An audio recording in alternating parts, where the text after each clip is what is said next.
vous avez les infrastructures à l'intérieur même du stade, les voies d'accès direct au stade que nous appelons, au stade de Tata Raphaël, nous avons 24 voies d'accès qu'on appelle en termes footballistiques des vomitoires. C'est des accès qui permettent directement de partir de l'extérieur de l'infrastructure principale du stade pour accéder.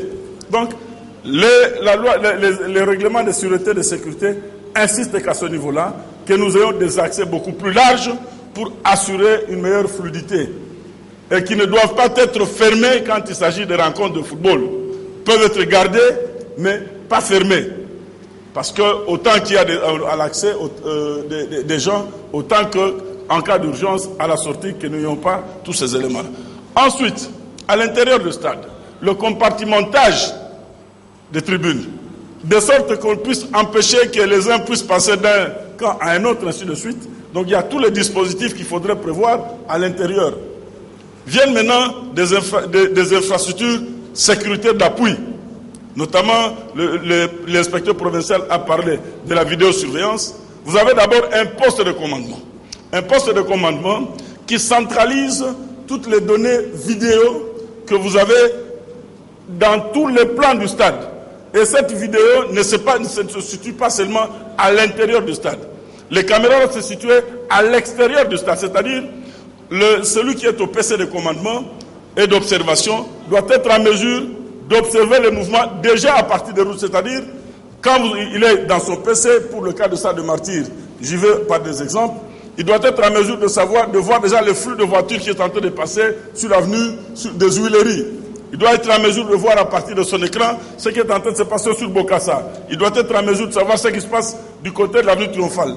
Pour que la sonorisation intervenant en deuxième position, il soit en mesure de guider ceux qui sont sur le terrain en leur disant sur tel axe, prenez les dispositions parce que c'est là où on observe le flux le plus important, ainsi de suite. Et ensuite, à l'intérieur, la vidéosurveillance a un rôle capital. Un cas typique, vous avez suivi le combat en Angleterre contre le hooliganisme. Et on a plus développé ce mode-là avec le hooliganisme.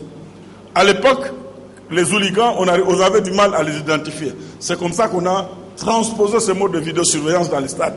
Et ça a permis d'endiguer, parce qu'à partir de ce PC, si c'est M. Omar qui est en train de crier, comme d'habitude, après avoir fumé sa petite cigarette au fond là-bas, au-dessus, il est en train de crier. Au niveau du PC, on est en mesure de faire le zoom et le voir. Il voit que ce M. Omar qui se trouve dans tel accès de Dering, au fond là-bas, et il a toute son image, et on sait identifier que c'est ce monsieur-là qui est en train. Donc on identifie le foyer de tension à partir de la vidéo.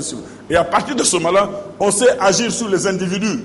Savoir que les véritables semeurs de troubles dans les stades constituent tel ou tel autre élément. Et dans ce PC-là, il y a non seulement le responsable du stade de sécurité, il y a le responsable de la police qui coordonne tous les mouvements, il est dans ce PC-là aussi. Et il y a les différents services apparents ou non apparents qui sont dans ce PC. Et ils ont leur bureau de travail pour pouvoir centraliser toutes les données.